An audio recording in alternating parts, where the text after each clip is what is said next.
Vamos a orar. Padre, bendecimos tu santo y glorioso nombre. Te agradecemos por esta conversación que tuvo tu santo Hijo con Nicodemo.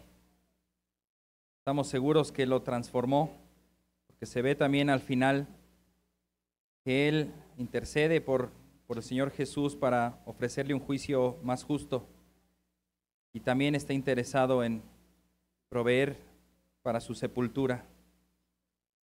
Padre, gracias por esta conversación tan íntima, tan personal, en donde Jesús nos dice unas verdades asombrosas, gloriosas. Y Padre, palabras tan bellas que nos comunica tu Hijo Cristo al decir de qué manera nos amaste para haber enviado a tu Hijo a morir por nosotros. Te alabamos, Señor. Deseamos comprender a fondo esta conversación, ser salvados por ti y, Padre, vivir en una comunión gozosa por siempre. Ponemos en tus manos esta palabra en el nombre de Cristo Jesús. Amén. Muy bien, hermanos, pues en primer lugar, cuando estábamos preparando este sermón, el título dice El Nuevo Nacimiento. Y bueno, si nos estás escuchando, hermanita Ana Laura, saludos para ti, para el hermano Samuel, para Evan, el pequeñín. Sí fue un tanto asociar un nacimiento con el nacimiento espiritual. Y bueno, pequeñín, yo sé que, pues no sé si me escuches, bueno, no sé nada, ¿verdad? Pero igual lo voy a decir. Cuando el Señor considere tu nacimiento, y oramos para que así sea, que el Señor te guarde, te bendiga y permita que todo llegue pues a término. Pero ¿qué crees? Que de una vez te lo tenemos que decir, prepárate, porque no solo va a ser un nacimiento, deben ser dos. Deben ser dos.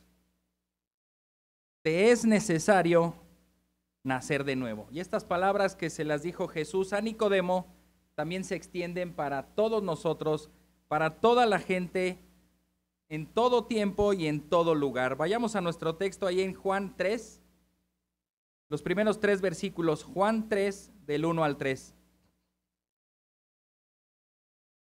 Identifiquemos los personajes. Había un hombre de los fariseos llamado Nicodemo, prominente entre los judíos. Ahí aparece un nombre, es Nicodemo. Esta escena es casi única en la vida de Jesús, porque uno de los fariseos, de manera muy personal, se acerca de manera secreta. Por lo tanto, él no estaba buscando ponerlo a prueba para que quedara mal. Él no le estaba metiendo, por decirlo así, un buscapiés, como decimos, ¿verdad? Buscando deshebrar algo que pudiera decir, ya ven, él está blasfemando, él está contradiciendo todo lo que la ley dice. Él va de noche, se acerca en privado, no quiere ser visto. Es uno de los fariseos, es un prominente entre los judíos. Y él se acerca a Jesús. Y gracias a esta conversación obtenemos este tesoro precioso que está registrado aquí en Juan. Él entonces es Nicodemo. Algunos calculan su edad por lo que dice más adelante, cómo puede nacer alguien siendo ya viejo. Algunos creen que ya tenía cierta edad, y definitivamente tenía cierta edad porque no podía formar parte del Sanedrín, no podría ser prominente entre los judíos más bien siendo muy joven. Algunos lo confunden con otro Nicodemo que llegó a vivir hasta el año 70 con la ocupación de los romanos. Este lo tenemos que ver básicamente así como se menciona. Era un hombre de los fariseos. ¿Quiénes son los fariseos? Bueno, estos fariseos era un partido de los judíos que quisieron rescatar las enseñanzas de la ley de manera práctica en la vida de las personas, pero también rescataron, y era algo muy importante para ellos, las tradiciones orales heredadas por pues, los ancianos. Él, como fariseo, tenía que haber pasado por una preparación, tenía que haber estudiado y tenía que haberse sometido a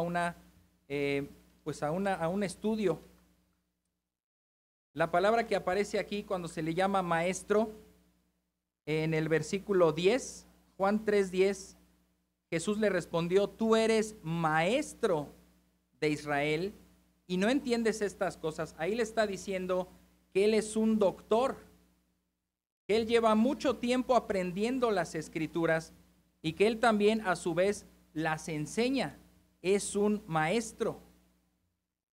Entonces vemos que es un fariseo, vemos que es un maestro y vemos también que es prominente. La palabra prominente significa gobernante o literalmente un magistrado, un principal entre el partido, pero ahí no se nos dice que es principal entre los fariseos, dice que es principal entre los judíos.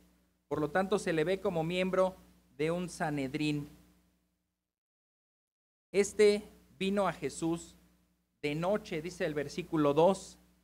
Este Nicodemo, este fariseo, este prominente, este maestro, vino a Jesús de noche y le dijo: Rabí. Ahí es muy interesante porque él ahora, o más bien al principio, lo señala como un rabino a Jesús.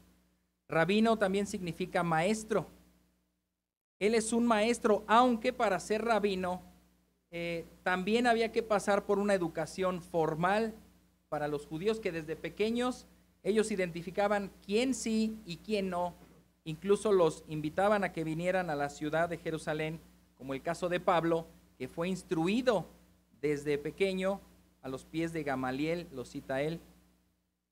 Este vino a Jesús de noche y le dijo: Rabí, sabemos, ahí esa palabra es, no solamente yo lo digo, sino que yo ahora me presento como un vocero, porque otros también piensan como yo, y te lo voy a decir: sabemos que has venido de Dios como maestro. Otra vez la palabra maestro. Rabí en hebreo, transliterada a nuestro idioma, pero ahora sí aparece ya en el griego maestro, didascaleo, alguien que enseña, alguien que tiene aprendices, alguien que sabe que es un doctor, que es un profesional de esa materia y que lo está enseñando a otro.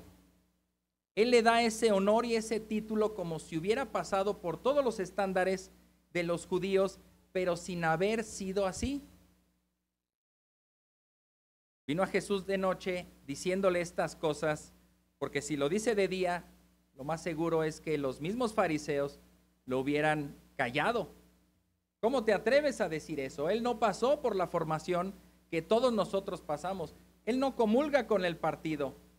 Él no es partidario nuestro. Él no cree lo mismo que creemos nosotros. Él no enseña lo que enseñamos nosotros. Él no es de nosotros. Él está como que paralelo a nuestro movimiento. Nosotros somos los oficiales y él está por fuera. Sabemos por la palabra de Dios más bien que él era el enviado de Dios y él estaba en el centro de la situación. Y los fariseos más bien eran los que se habían separado un tanto de la ley de Dios por todas estas enseñanzas, tradiciones, palabras de hombres, como Jesús también les demanda. Ustedes creen más o respetan más los mandamientos de los hombres que los de Dios. Entonces vemos un poquito la actitud con la que llega este hombre, siendo un maestro, siendo un principal, siendo un fariseo, llega de manera humilde, diciendo: tú eres el maestro, yo no soy el maestro, tú lo eres. Tú eres el principal y yo tengo que sacar cita contigo. Y de los fariseos, bueno, enséñame. Yo crecí así, soy partidario de los fariseos, pero enséñame tú y por eso te vengo a preguntar. ¿Qué es lo que le ha llamado la atención? Dice aquí: sabemos que has venido de Dios como maestro, porque nadie puede hacer las señales, entre paréntesis o entre comillas, milagros que tú haces si Dios no está con él. Él, al igual que un grupo, no sabemos de qué número, pero está creyendo que las obras que Jesús está haciendo, las está haciendo por la mano y el poder de Dios. De otra manera, él sería un falso. De otra manera, lo único que estaría haciendo serían hechizos según la magia negra o según el poder de Satanás. Pero él cree que esas obras, esas señales y milagros las está haciendo con el poder de Dios. Repito, él no es un ignorante de las Escrituras. Él no es un principiante. Él es un fariseo, es un maestro, es un principal. Ahora, ¿qué otro personaje interviene aquí? En el versículo 2. Este vino ¿a quién? A Jesús, es nuestro otro personaje en este diálogo. Este vino a Jesús de noche. Ya señalamos que ahora él es visto como el maestro por las señales que ha hecho.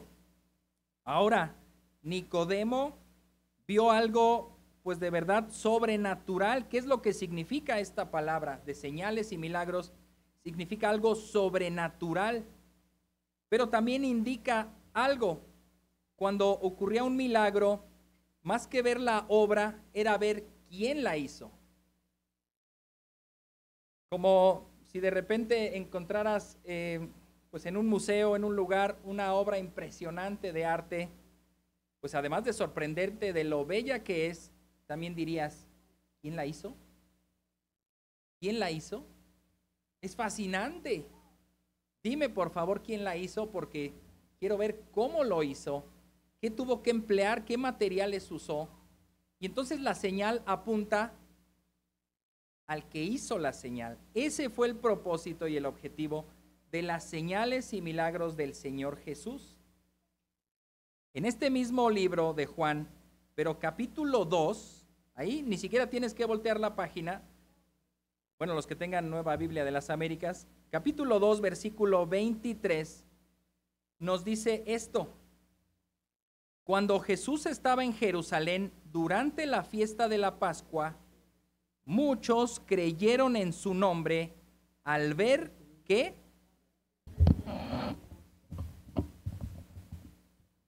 Discúlpenme que se está cayendo esto. Otra vez, cuando Jesús estaba en Jerusalén durante la fiesta de la Pascua, muchos creyeron en su nombre al ver las señales que hacía. Esas señales apuntaban al que las hacía, y entonces ellos, lejos de quedarse solamente con el milagro, con la obra sobrenatural, iban y buscaban al que la había hecho, y entonces pues ellos estaban expectantes a la espera del Mesías, a la espera del profeta que había de venir. Pero pasa algo muy interesante. Aquí podríamos decir, wow, qué impresionante. Las señales están logrando su objetivo, hacer que ese milagro apunte a Jesús y entonces la gente vaya y crea en él. Y ahí lo menciona, muchos. ¿Cuánto es para ti muchos? ¿2 o más? Bueno, depende, ¿verdad? Si se te asigna cargar 1 tonelada de ladrillos, pues 2 o más, no son muchos. Y ladrillo por ladrillo, ¿qué hora vas a acabar, verdad? Muchos, pues unos 50. Ya, de 5 ladrillos cada quien y ya la hicimos. Muchos, no sabemos a qué se refiere muchos. En la antigüedad, multitudes seguían a veces a los profetas. ¿Cuántos bajaban a ver a Juan el Bautista cuando profetizaba? Señala que toda la ciudad, todo el pueblo, todo Jerusalén, muchos creyeron en su nombre. Pero fíjate lo interesante del versículo 24 y 25. Pero, cada vez que encontremos un pero, es un enfrenón, así como se escuchan en las calles que los carros rechinan las llantas. Todo iba apuntado a las señales, cumplen su objetivo. Mucha gente está creyendo, pero para el carro, detente. No todo es lo que parece. Pero Jesús, en cambio, no se confiaba en ellos, porque los conocía a todos y no tenía necesidad de que nadie le diera testimonio del hombre, porque él conocía lo que había en el interior del hombre. ¿Esto te anima o te desanima?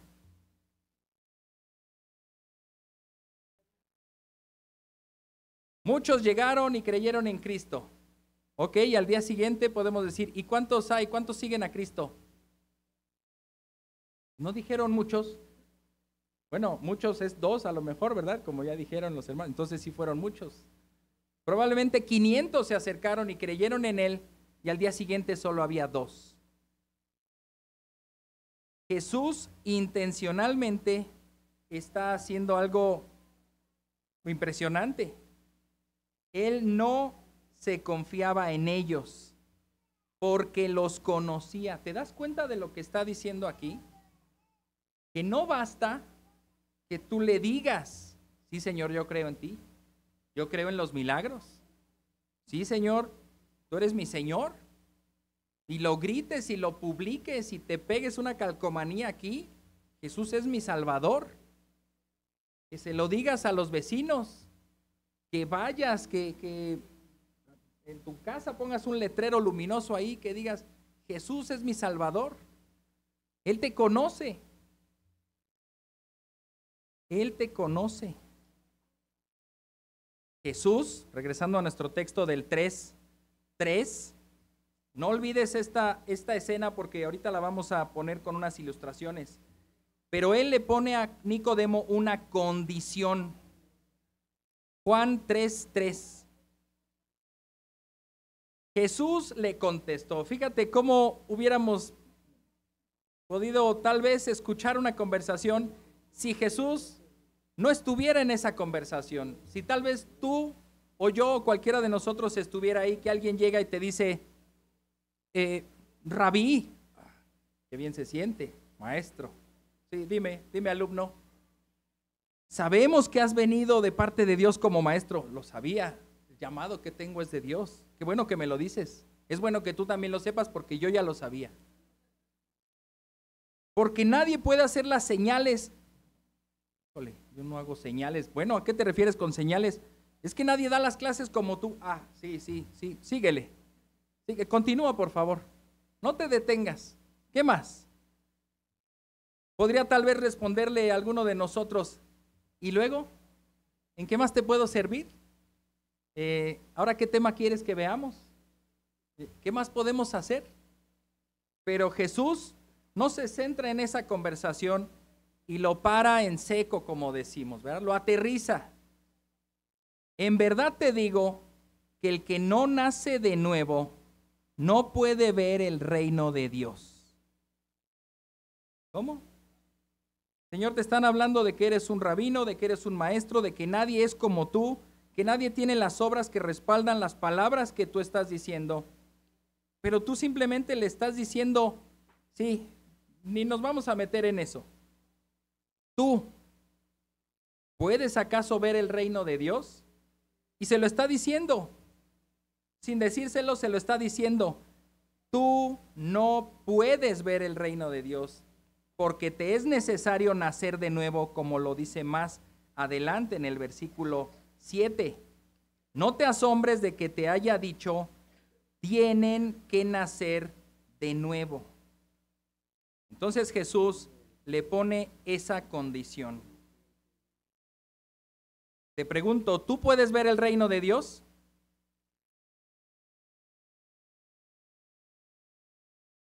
Si dices sí, entonces has nacido de nuevo. Si dices no, entonces no has nacido de nuevo. A lo mejor dijiste sí sin saber a qué te estabas metiendo, o tal vez dijiste no sin entender completamente lo que dice. Por eso estamos hoy aquí, para aclarar esta parte. Jesús está descartando la superficialidad. ¿Te acuerdas de que dice que Jesús no se confiaba en ellos, los conocía a todos y él sabía todo lo que había en el interior del hombre? Bueno, Jesús se está encargando abiertamente de descartar la superficialidad. En varias ocasiones, algunas personas se acercaron y quisieron impresionarlo. Quisieron decirle, te voy a seguir y mira, mi currículum es este.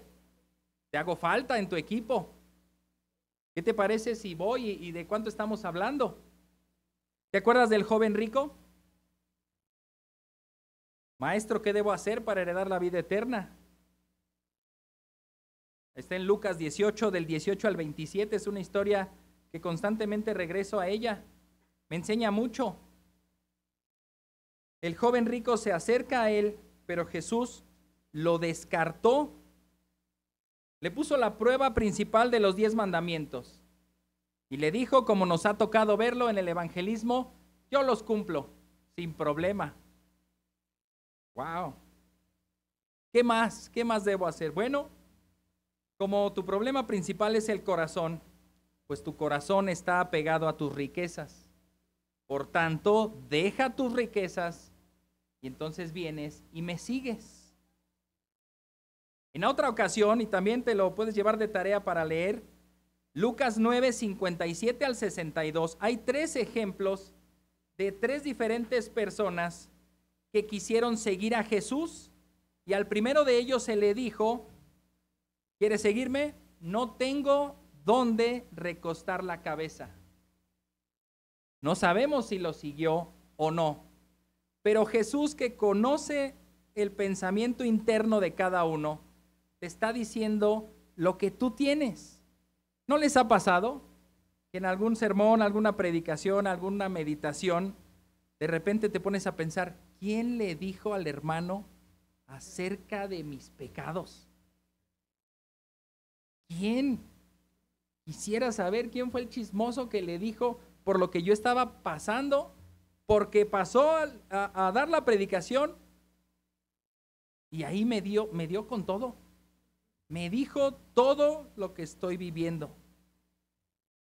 Y no es que los hermanos sean omniscientes como Cristo, pero Cristo sí. Y su palabra es viva y eficaz. Y a lo mejor sin señalar el pecado, el Espíritu Santo obró en ti para personalizar tu pecado y hablarte. Tienes que dejar eso. Aquí Jesús no lo dejó al misterio, le dijo, quiero seguirte, Señor. ¿Ah, sí? No tengo casa, ¿eh?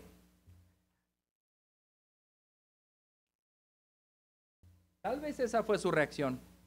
No tiene casa, pues yo andaba buscando que me dieran asilo. Entonces, si es así, pues no voy. El segundo, Jesús le dijo, sígueme.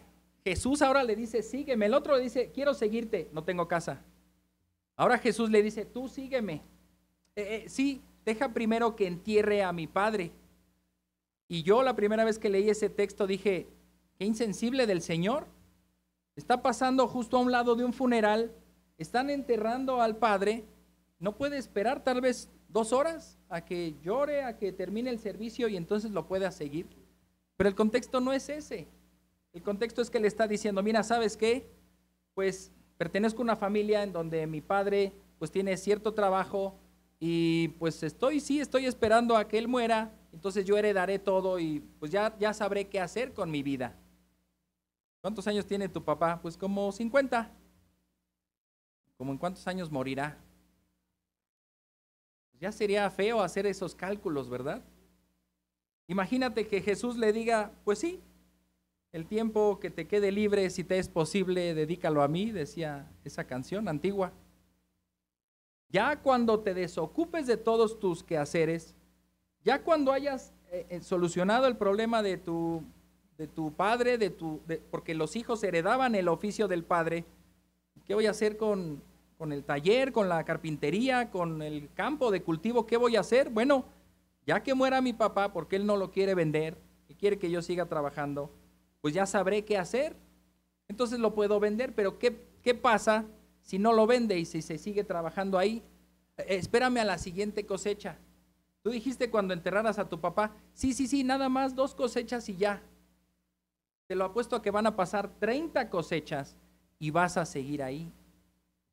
Jesús está poniendo el dedo en la llaga, como se dice. Tú buscas casa, no tengo. Tú, pues, tienes que decidir Si te vas a quedar ahí, y le dice, deja que los muertos entierren a sus muertos. El tercero también le dice, yo te quiero seguir, solamente déjame despedirme de los familiares. Hubo un profeta que así le pasó. ¿Se acuerdan quién? Eliseo. Eliseo estaba arando con las yuntas, los bueyes de su padre. Estaba ahí, pasó Elías y puso su manto sobre él y le dijo, sígueme, vamos. Y le dijo, espérame tantito. Bueno, ¿qué tanto es espérame tantito que mató a uno de esos bueyes? Agarró la leña, lo puso a cocinar, hizo fiesta nacional o fiesta del pueblo, comió y bebieron y ahora sí me voy familia, nos vemos. Fue su despedida o su encomienda al ministerio quizá. Y Elías a lo mejor allá afuera, ¿no? Pues, Señor, pues hay que esperar, ¿no? Pero Jesús en ese momento puso el dedo en la llaga. Le dijo, ¿sabes qué? No te está llamando Elías. No te está llamando un pastor. No te está llamando un ministerio. Te está llamando el Hijo de Dios. Así que deja todo lo que tienes. Incluso dice ahí, aquel que pone su mano en el arado, le estás hablando, ¿para qué pone su mano en el arado? Para terminar el surco. Lo termino y nos vamos. No, no, ni siquiera lo toques. Déjalo. Y como decía mi mamá, ¿verdad? Yo quiero que cuando les hablo a mis hijos, hasta se tropiecen para venir. ¿Qué debo hacer? ¿Qué? ¿Sacar la basura? Sí. Tranquilo, hijo. Sí.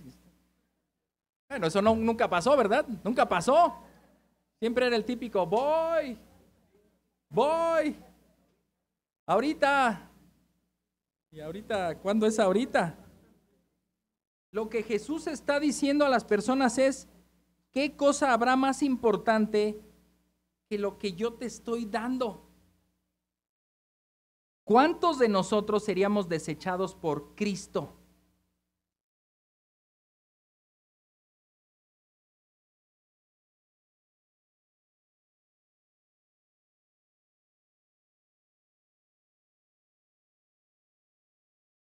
¿Cuántos de nosotros amamos cualquier otra cosa más que a Cristo?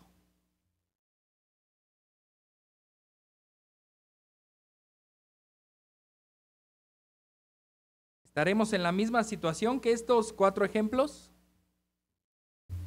¿Nos iremos hoy de aquí pensando que el amor más profundo que tenemos es a nuestras riquezas, nuestros deseos, nuestra vida misma, nuestra familia, nuestros asuntos personales, y ahí una larga lista, una larga línea para que tú pongas qué te impide seguir a Cristo hoy? Si tú te vas de ahí como ese joven rico o como todos ellos, ¿sabes qué? No hay esperanza para ti. No la hay. Jesús destrozó en 1000 pedazos las falsas esperanzas de los creyentes superficiales que se acercaban a Él, pero que realmente no confiaban en Él. ¿Te das cuenta ahora la relevancia que tienen versículos 24 y 25? En cambio, no confiaba en ellos porque los conocía a todos.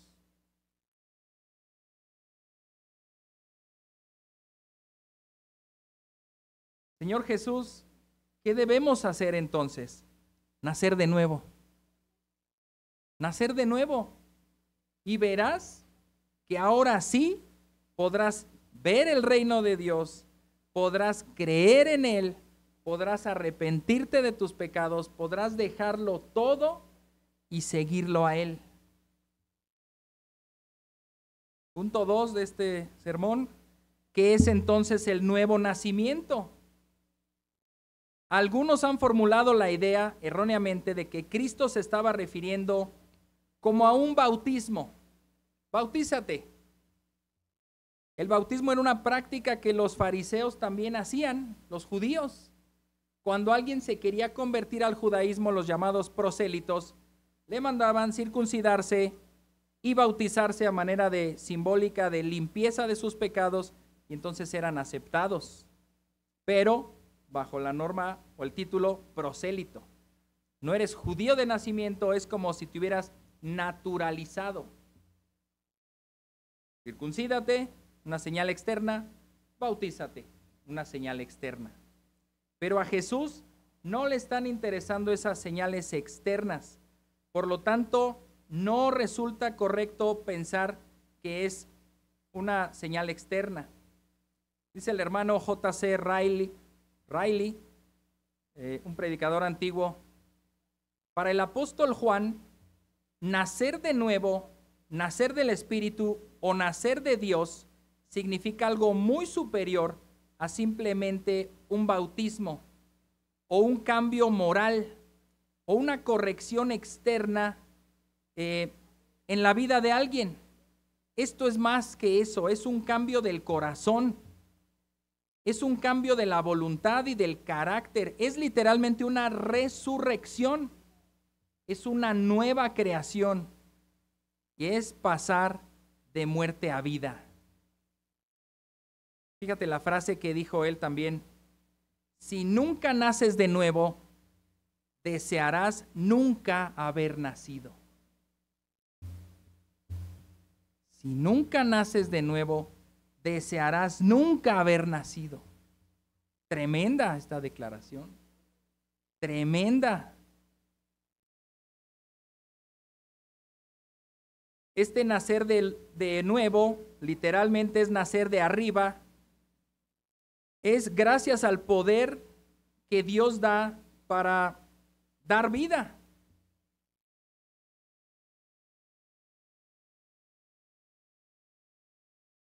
Dios escogió este lenguaje de alguna manera para comunicarnos lo superior que resulta la conversión. ¿Te resulta cotidiana la conversión? El hecho de que digas, pues le hablé de Jesús y me dijo que sí. ¿Y ahí? ¿Ya? ¿Eso es todo? ¿Sí? ¿O no? ¿O puedes decir, nació de nuevo? No, espera. Solo me dijo que sí. Me dijo que me recibía el volante. Me dijo que sí, tal vez asistía al desayuno. Que sí, un día iba a ir a la iglesia. Que sí, me había escuchado lo que le dije. Pero recuerda, Jesús conoce el corazón y el pensamiento interno de la gente. Para nosotros resulta, pues incluso imposible decir quién ha nacido de nuevo y quién no. Algunos podemos pensar, bueno, la Escritura también dice, por sus frutos los conocerán. Pues sembraste una semilla, salió un árbol y ese árbol te va a dar ese fruto, no puede dar otro. Pues sí, pero ¿quién tendrá la certeza de decirle a alguien, sí, estoy seguro que tú naciste de nuevo, o no, estoy seguro que no naciste de nuevo? Quizá eso es más fácil y eso es mejor equivocarnos en esa declaración. Yo estoy casi seguro de que no has nacido de nuevo, por lo tanto arrepiéntete y cree en Cristo. A decirle lo otro, mira, no te preocupes, tú naciste de nuevo, nos vemos en el cielo.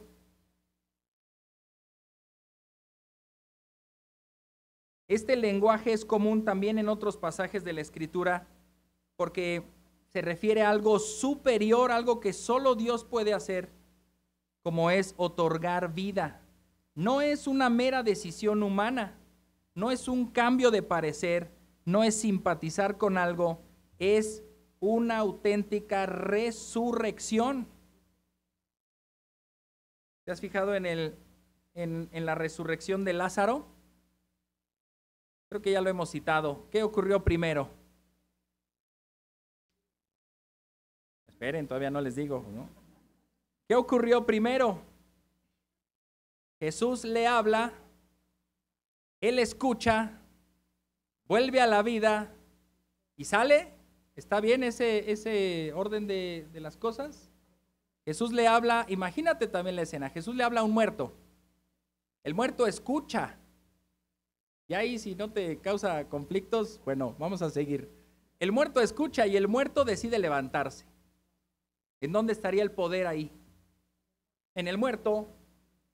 En el muerto. Y eso es lo que muchas veces hacemos. Tú estás muerto. Sí, pero mira, muerto, si tú te acercas a la iglesia, puede ser que ahí te den vida. A veces traemos arrastrando al muerto. Mírenlo y todavía se queda así. Levantó la mano. Él dijo que sí quería. ¿Dijo? Pues a lo mejor un músculo ahí se contrajo y se hizo que levantara la mano. No es meramente una decisión, no es al muerto qué va a decir. Por lo tanto, lo que pasó con Lázaro es, Jesús está resucitando a Lázaro, le está otorgando vida, y ahí Lázaro, ¿qué pasó? Otra vez la oscuridad, la roca, las vendas. Sí, Lázaro, te estoy hablando. Levántate, como puedas. Levántate y sal. La piedra la tuvieron que rodar, él no la rodó. Y sal de ahí. Entonces él salió. ¿Dónde está el poder ahí? En Cristo. Ese es el poder de este nuevo nacimiento. Dice Primera de Pedro 1:3.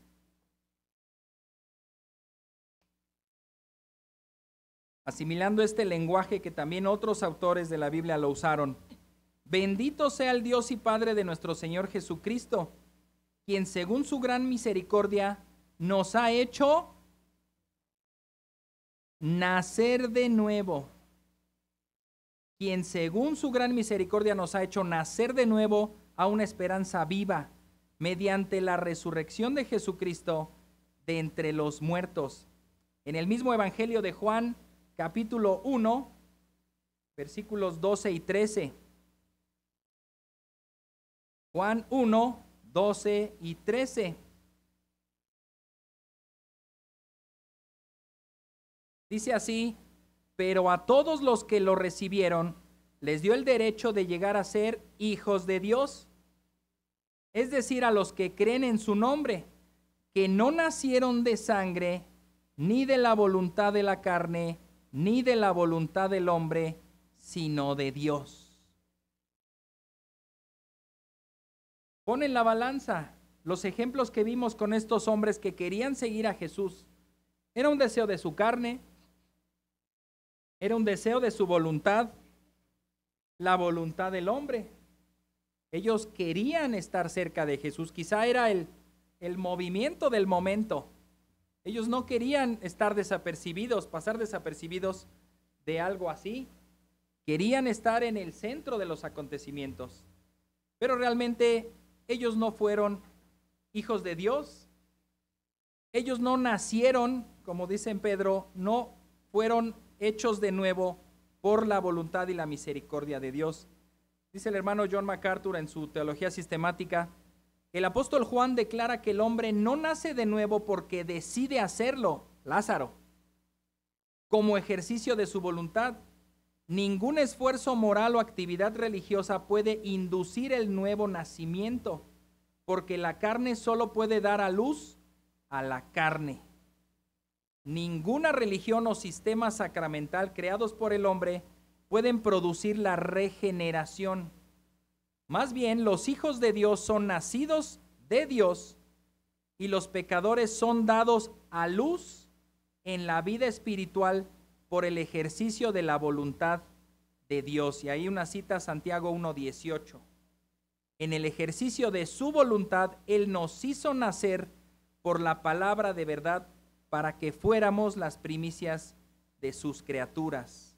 En el ejercicio de su voluntad, Él nos hizo nacer por la palabra de verdad para que fuéramos las primicias de sus criaturas. Ahora regresemos a las preguntas que hace Nicodemo. Versículo 6. Versículo 6.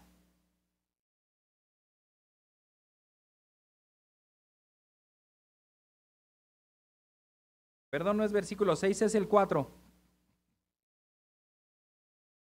Dice, Nicodemo le dijo, ¿cómo puede un hombre nacer siendo ya viejo? Entendemos que Jesús no está hablando del bautismo ni de cambiar así moralmente, sino que él, por lo que responde, él dice, lo que me estás diciendo es que tengo que meterme al vientre otra vez y volver a nacer. Sí, Nicodemo, ese es el concepto, nacer otra vez. Otra pregunta, ¿acaso puede entrar por segunda vez en el vientre de su madre y nacer? Él está reafirmando el concepto que le dice Jesús. También versículo 9, Nicodemo le preguntó, ¿cómo puede ser esto? Jesús responde, versículo 6, lo que es nacido de la carne, carne es, y lo que es nacido del espíritu, espíritu es. No te asombres de que te haya dicho, tienen que nacer de nuevo. El viento sopla por donde quiere y oyes su sonido, pero no sabes de dónde viene ni a dónde va. Así es todo aquel que es nacido del espíritu. Continúa con otra, ampliándole este mensaje, y dice el versículo 10, Jesús le respondió, ¿tú eres maestro de Israel y no entiendes estas cosas?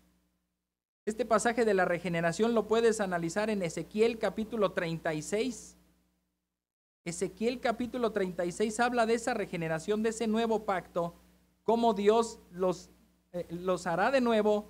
También capítulos antes está cuando Dios le da vida a los huesos secos. El valle de los huesos secos en Ezequiel también. O sea, ya se había dicho, y si él es maestro de Israel, pues ¿qué está enseñando entonces? Si no es el nuevo nacimiento. Versículo 11, en verdad te digo que hablamos lo que sabemos y damos testimonio de lo que hemos visto, pero ustedes no reciben nuestro testimonio. Si les he hablado de las cosas terrenales y no creen, ¿cómo creerán si hablo de las celestiales? Nadie ha subido al cielo sino aquel que bajó del cielo, es decir, el Hijo del Hombre que está en el cielo. Y como Moisés levantó la serpiente en el desierto, así es necesario que sea levantado el Hijo del Hombre, para que todo aquel que cree tenga en él vida eterna. Qué palabras tan preciosas del Señor Jesús.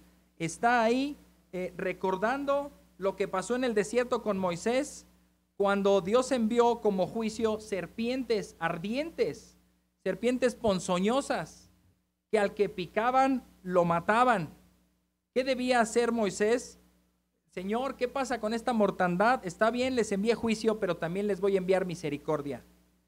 Coloca un asta de bronce y haz una serpiente de bronce que esté enrollada ahí, y la colocarás en un lugar para que todo aquel que sea mordido por la serpiente, y fíjate la similitud, todo aquel que sea mordido por la serpiente, Satanás el pecado, voltea a ver esa asta con esa misma serpiente colgada ahí, muerta, por así decirlo, clavada, y confiando, el Señor me salvará.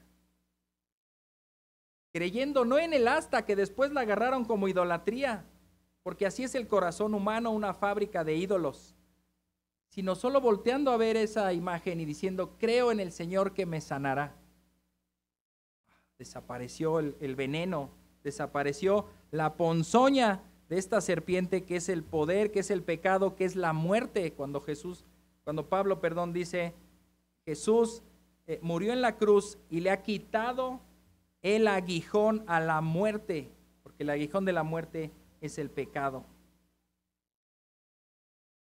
Versículos 16 al 18, porque de tal manera, ayúdenme niños, porque de tal manera amó Dios al mundo,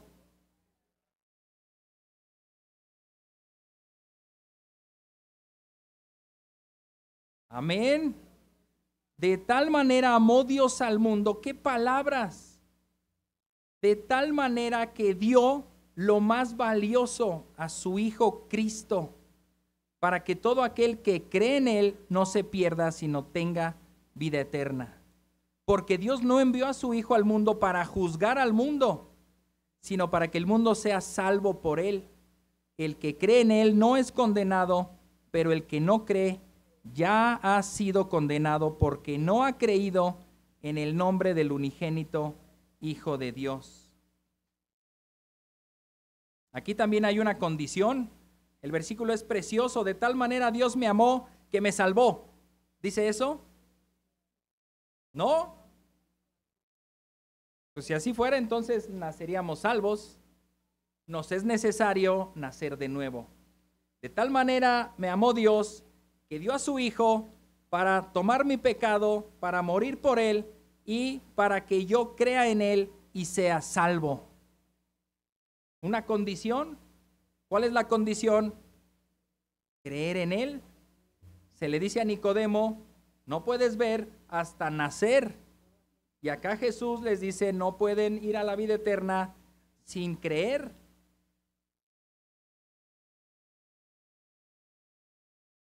¿Cómo creer sin ver?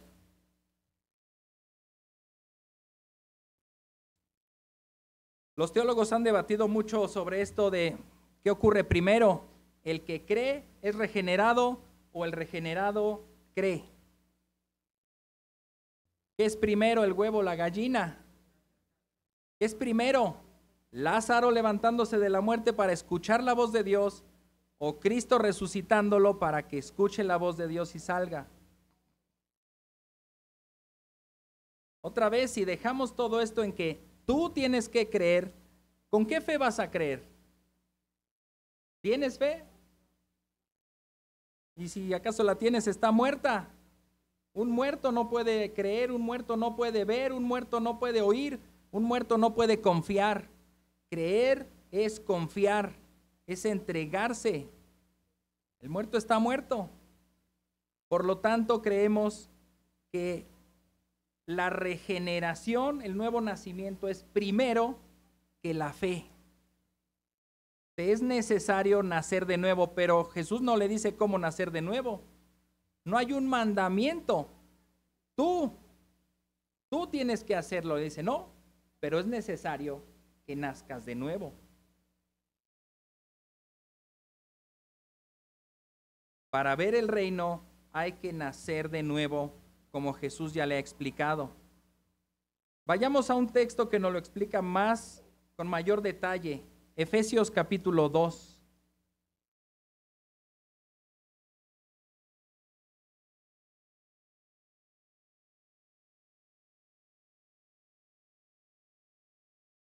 ¿Te fijas entonces, hermano, que creer en Dios no es algo tan simple? Llegar a ser creyente no es algo tan sencillo. Bueno, de entrada, pues es algo imposible para nosotros. Es un don que Dios otorga y que Dios concede. Dice el versículo 1, y Él les dio vida a ustedes que estaban muertos en sus delitos y pecados. Este versículo que lo tenemos en nuestras Biblias es tomado de los manuscritos más recientes, no de los más antiguos. Los más antiguos dicen lo siguiente: en cuanto a ustedes, estaban muertos en sus delitos y pecados. O sea, omite la primera frase, y Él les dio vida a ustedes. Y no lo hago con tal de que desconfíen en sus Biblias, sino que, pues sí, los que copiaron el Nuevo Testamento constantemente se han registrado esos detalles en donde alguien le quería mandar una copia del Nuevo Testamento a alguien más y tal vez le colocaba notas. Y cuando llega a nuestros días vemos un manuscrito y eso es una nota o eso es parte del contenido. Pues hay que compararlo con otro manuscrito. Este también lo tiene y hay que compararlo con otro más antiguo. Este no lo tiene. Entonces lo más probable es que en las palabras originales no estuviera esta frase, pero tampoco te preocupes porque esta frase sí se menciona en el versículo 4. Versículo 4 dice así: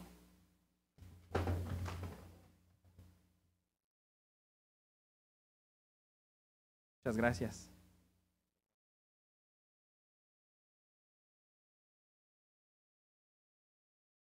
Dice versículo 4, Efesios 2:4, pero Dios, que es rico en misericordia, por causa del gran amor con que nos amó, aun cuando estábamos muertos en nuestros delitos, nos dio vida juntamente con Cristo. Por gracia ustedes han sido salvados. La condición se vuelve a repetir. Tú estás o estabas muerto. Estábamos muertos. ¿Qué es lo que inicia toda esta obra? El amor de Dios, la misericordia de Dios, la iniciativa de Dios. Tú estabas muerto, sin vida, sin esperanza. Un muerto no busca la salvación. Un muerto no hace pues ya nada, ni para bien ni para mal. Entendemos también los términos terrenales con los que se nos llega a hablar, porque así vamos. Algunas personas podrían decir, entonces Dios no me puede juzgar, porque estoy muerto y un muerto no peca. Entonces todo lo que yo hago pues es una ilusión, pero estoy muerto, ¿de qué me va a juzgar? Entendemos a lo que se refiere. Dice Romanos 6:23, porque la paga del pecado es muerte. ¿Cómo entonces los seres humanos están muertos? Porque han recibido la paga de su pecado. Pero la dádiva, el regalo de Dios, es vida eterna en Cristo Jesús. Dios estableció desde el principio, desde Adán, que cuando ellos desobedecieron a su palabra, ellos debían morir. ¿Murieron?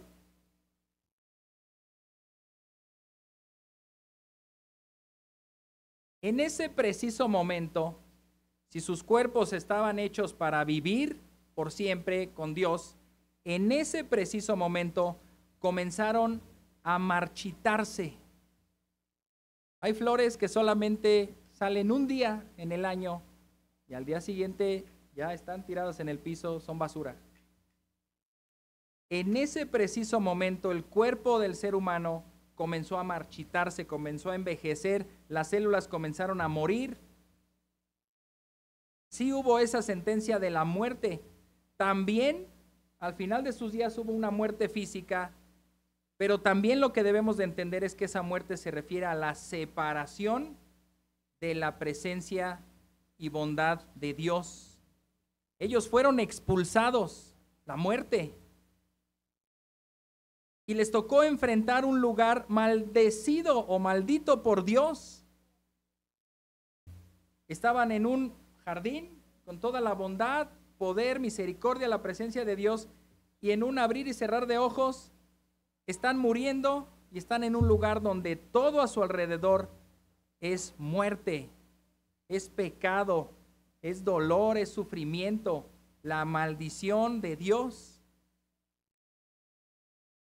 También enfrentaron un juicio, fíjense qué interesante, el juicio de te tienes que salir de este jardín porque aquí está el árbol de la vida y no vas a tomar de él para que vivas para siempre. El juicio sí fue morir. El árbol de la vida se quedó y ellos fueron expulsados. En su condición de muerte espiritual comenzaron a cosechar los frutos de su malvado y corrupto corazón. Génesis 6:5 nos dice así: el Señor vio que era mucha la maldad de los hombres en la tierra y que toda intención de los pensamientos de su corazón era solo hacer siempre el mal. A lo largo de la historia se ha hecho la pregunta, los filósofos, ¿el hombre es bueno o es malo? Según este versículo no deja otra alternativa. Toda intención de los pensamientos de su corazón es solo hacer siempre el mal. Y entonces Dios envió juicio, el diluvio, pero también envió misericordia, el arca. Y esto nos debe llevar una ilustración. Después, pasado el tiempo, Dios llama a un hombre que se convirtió en una multitud y fue llamado a ser su pueblo. Eso también ahorita lo vamos a conectar.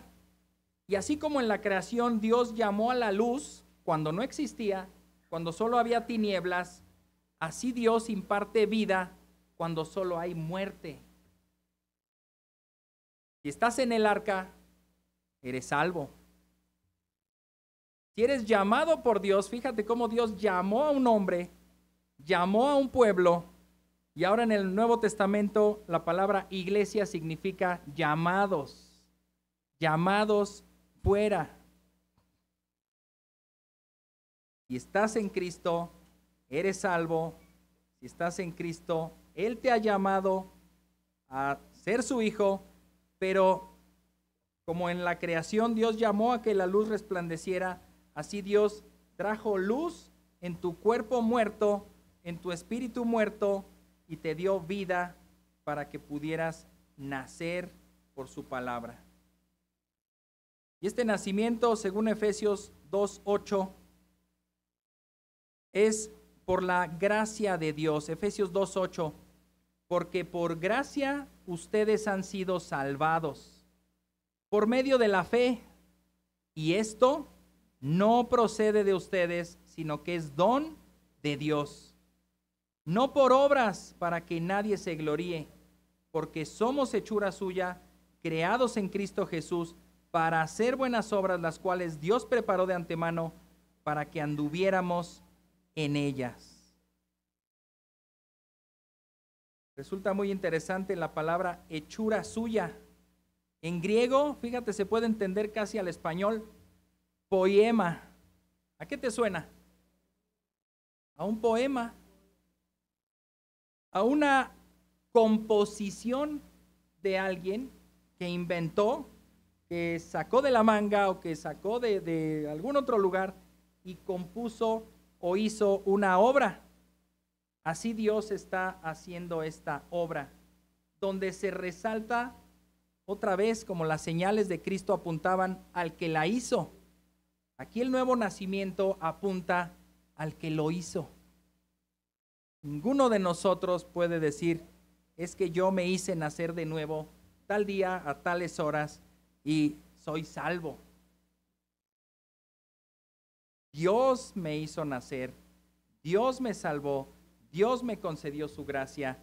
Él ha hecho este poema, esta composición, y la palabra también para, dice el versículo 10, porque somos hechura suya, creados.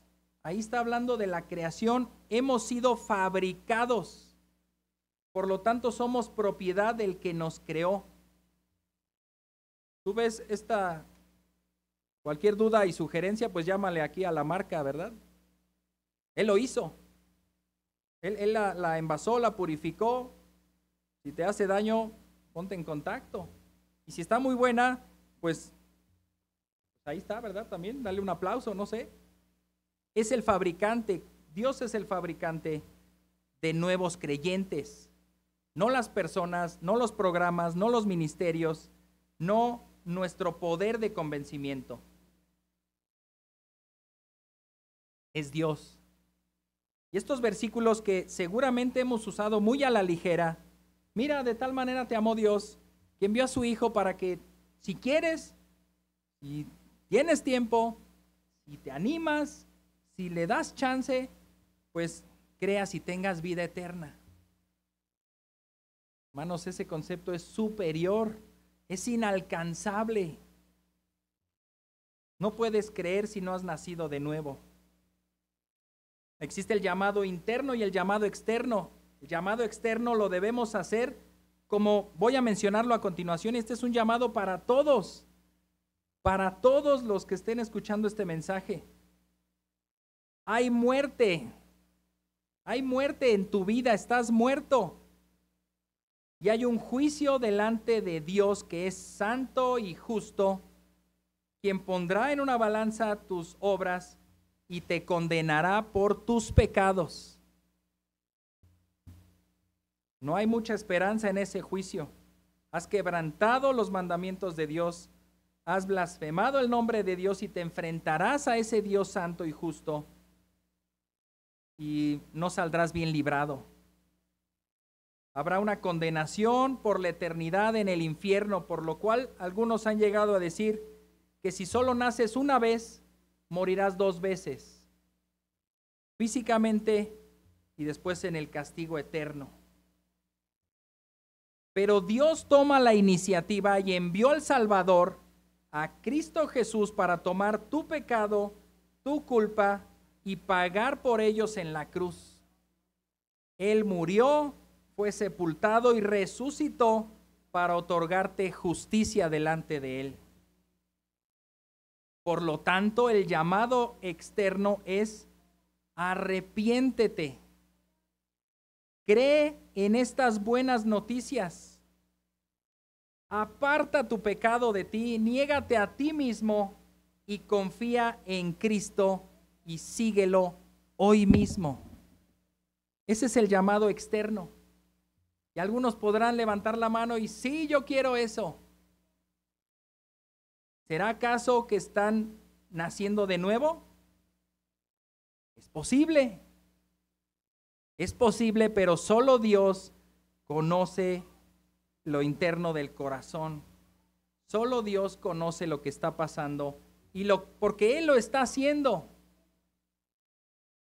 Nosotros nos quedaremos con la respuesta externa, pero la respuesta interna solamente es entre Dios y la persona. Si Dios puso vida espiritual en la persona, habrá nacido de nuevo. Y tal vez ahí, pues por alguna razón, quizá no levantó la mano y no dijo, yo quiero. Pero esa vida espiritual que está ahí, tarde que temprano, vendrá a Cristo y lo seguirá con toda su vida y confiará en Él, arrepintiéndose de sus pecados, negándose a sí mismo y siguiéndole solamente a Él. Amado amigo, oyente que nos escuchas, este es el llamado que tenemos para ti con este hermoso mensaje del nuevo nacimiento. Deseamos que nazcas de nuevo. Oramos a Dios para que te conceda nacer de nuevo. Y en la invitación ahí está. Si tú has nacido de nuevo, ven a Cristo, porque puedes ver el reino de Dios, porque puedes creer, porque te has visto como Dios te ve, sucio, injusto, indigno, con la condenación encima de ti.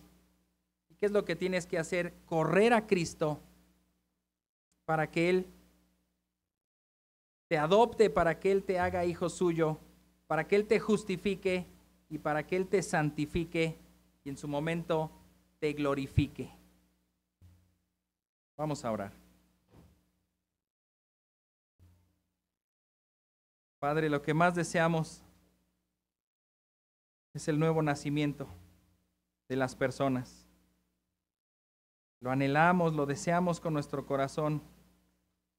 No porque obtengamos un bien, que sí lo obtenemos, pero no es lo principal. Porque obtenemos un nuevo hermano, una nueva hermana, familias que ahora serán hermanos nuestros e hijos tuyos. Es algo precioso ver a la gente pasar de muerte a vida. Pero lo hacemos porque esto te da gloria. Anunciamos este mensaje de salvación que llegará a oídos tal vez sordos, a oídos de los muertos, pero que solamente tú puedes hacer que ese mensaje produzca vida. Y si ese mensaje ha producido vida, las personas querrán acercarse y creer, dejar todo lo que son, todo lo que estén haciendo y venir a ti, oh Señor Jesús. Deseamos el nuevo nacimiento de todas las personas que conocemos que no han creído en ti. Deseamos el nuevo nacimiento de aquellos pequeños que apenas están escuchando de tu palabra. Deseamos el nuevo nacimiento de personas que han vivido superficialmente sus vidas, creyendo que a Jesús solamente había que decirle que sí, pero no decirle cuándo. Oramos para que tú, Padre, traigas vida espiritual, conversión genuina en las vidas de las personas que escuchan este mensaje hoy. Te lo rogamos, Padre, porque sólo así obtendrán la vida eterna y sólo así podrán gozar de tu presencia por siempre. Obra, por favor, Señor Jesús, destruye nuestra superficialidad, destruye nuestra arrogancia, destruye nuestra confianza en nuestros méritos o nuestras propias obras, que según tu palabra no valen nada. Destruye todo eso y tráenos a ti, por favor, Señor. En el nombre de Cristo Jesús. Amén.